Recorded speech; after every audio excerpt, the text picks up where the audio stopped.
कृष्णा सभी भक्तों को कार्तिक यानी कि दामोदर मास की सभी को बहुत बहुत मंगल बधाई। पिछले वीडियो में हम सभी ने श्रवण किया था कि कार्तिक मास में हमें क्या करना चाहिए, क्या नहीं करना चाहिए, और कार्तिक के बहुत से नियमों का वर्णन हमने श्रवण किया था। कार्तिक मास को दामोदर मास कहा जाता है क्योंकि इसी कार्तिक मास में भगवान कृष्ण ने दामोदर यानी कि उखल बंधन लीला की थी, इसलिए इस मास को दामोदर मास कहा जाता है। तो आज के वीडियो में हम श्रवण करने जा रहे हैं कार्तिक दामोदर मास की महिमा। विभिन्न शास्त्रों में कार्तिक दामोदर मास का गुणगान किया गया है। उन सभी में से कुछ पॉइंट्स आज हम आप सभी के साथ डिस्कस करेंगे। तो आइए जानते हैं कार्तिक मास यानी दामोदर मास की महिमा। श्री हरि भक्ति विलास ग्रंथ के अकॉर्डिंग कार्तिक मास में भगवान दामोदर की अर्चना करनी चाहिए, प्रतिदिन उनकी आरती उतारनी चाहिए। भगवान दामोदर के स्वरूप यानी कि यशोदा मैया जब श्री कृष्ण को उखल से बांधती है और भगवान बहुत ही डरे हुए से मासूम से नन्हे से बालक लगते हैं, लेकिन वह सर्वेश्वर कृष्ण है। भगवान के इस स्वरूप का अति मधुरता से, अति श्रद्धा से हमें पाठ करना चाहिए दामोदर अष्टकम का। सत्यव्रत मुनि के द्वारा रचित दामोदर अष्टकम भगवान दामोदर को आकर्षित करती है और भगवान दामोदर बहुत अत्यधिक प्रसन्न हो जाते हैं और हमें अपनी भक्ति प्रदान करते हैं। जो भी व्यक्ति कार्तिक महीने में इस दामोदर अष्टकम के स्तोत्र को सुनाता है उसे भगवान कृष्ण की भक्ति प्राप्त होती है। तो भगवान की भक्ति कृपा प्राप्त हो जाए तो हमारा मनुष्य जन्म सफल हो जाए। तो अपने 84 लाख योनियों के चक्कर को काटने के लिए इस कार्तिक मास में आप भगवान दामोदर की आराधना जरूर करें। पद्म पुराण में भगवान श्री कृष्ण कहते हैं कि सभी पौधों में मुझे पवित्र तुलसी सबसे अधिक प्रिय है और सब महीनों में मुझे कार्तिक मास सबसे प्रिय है और तिथियों में मुझे एकादशी तिथि सबसे अधिक प्रिय है। तो इसी कारण कार्तिक मास में सबसे अधिक ब्रह्म मुहूर्त में तुलसी पूजन किया जाता है और भगवान विष्णु जी की शालिग्राम के रूप में तुलसी जी के साथ विवाह कार्तिक मास में ही होता है। तो कार्तिक मास में आप सभी को तुलसी पूजन बहुत ही श्रद्धा के साथ करना चाहिए क्योंकि तुलसी महारानी परम शुद्ध भक्त हैं जो कि हमें कृष्ण की भक्ति देती हैं और तुलसी महारानी ने भी बहुत अधिक तपस्या करके सदा के लिए गोलोक में वास पाया है। तो कुंजों निकुंजों की महारानी तुलसी की आप ज़रूर आराधना करें। स्कंद पुराण के अनुसार 10,000 गायों को दान करने से जितना पुण्य प्राप्त होता है उतना ही पुण्य कार्तिक मास में भगवान श्री कृष्ण को केवल एक तुलसी पत्र देकर प्राप्त किया जा सकता है। यानी कि तुलसी जी की इतनी अधिक महिमा है।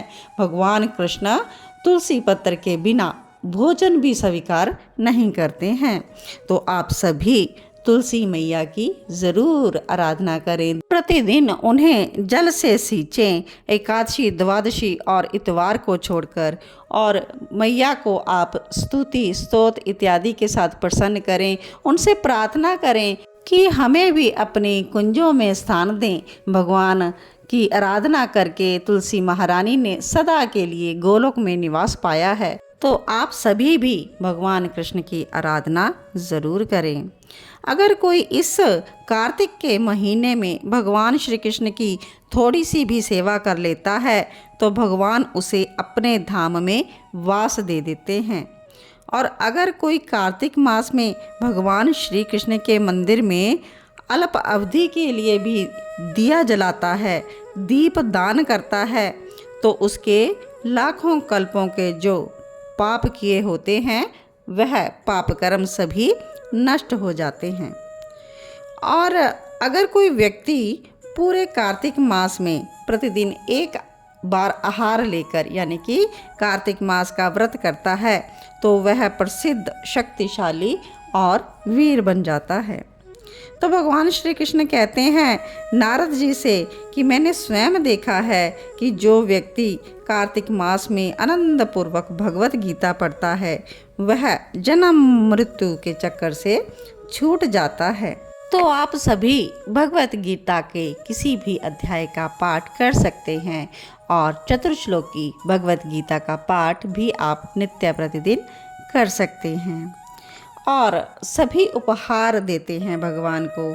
लेकिन कार्तिक मास में दिया गया श्रेष्ठ उपहार जो है वह है दीपदान। इसके उपहार के बराबर कोई अन्य उपहार हो ही नहीं सकता। और सभी तीर्थों में स्नान करके और सभी प्रकार के दान देकर जो पुण्य प्राप्त होता है वह कार्तिक में दीपदान करने से ही प्राप्त हो जाता है। स्कंद पुराण में कहा गया है न कार्तिक समो मासो न कृतेन सम युगम न वेद सदृशम शास्त्रम न तीर्थ गंग्या सममम। जिस प्रकार युगों में सतयुग श्रेष्ठ है, शास्त्रों में वेद श्रेष्ठ है, नदियों में गंगा श्रेष्ठ है, उसी प्रकार महीनों में कार्तिक श्रेष्ठ है और यह भगवान श्री कृष्ण का सबसे प्रिय मास है। तो कार्तिक का जो मास है यह भगवान कृष्ण को प्रसन्न करने का है, दीप उत्सव मनाने का है और माता यशोदा द्वारा रस्सियों के साथ उखल में बांधे गए छोटे से भगवान कृष्ण दामोदर का गुणगान करने का मास है। कार्तिक या दामोदर मास सर्वोत्तम, पवित्र और अनंत महिमाओं से पूर्ण मास है। विशेषतः भगवान कृष्ण को अति प्रिय है, भक्त और भगवान के वात्सल्य से परिपूर्ण है। इस मास में कोई भी छोटे से छोटा आप भगवान को प्रसन्नता का कार्य करेंगे तो इसका 1000 गुना अधिक परिणाम मिलता है। इसी प्रकार अगर आप एक माला का जप भगवान के निमित्त करते हैं तो इसका 1000 गुना आपको रिवर्ट मिलता है।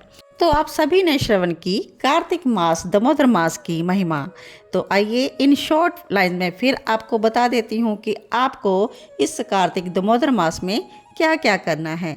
आपको प्रतिदिन सुबह ब्रह्म मुहूर्त में उठकर स्नान करना है और तुलसी जी का पूजन करना है और भगवान कृष्ण को घी का दीपक अर्पण करना है और दामोदर अष्टकम का आपको पाठ करना है। आपको दामोदर अष्टकम गाकर भगवान कृष्ण की स्तुति करनी है। भगवान हरि का हमेशा ही आपको स्मरण करना है।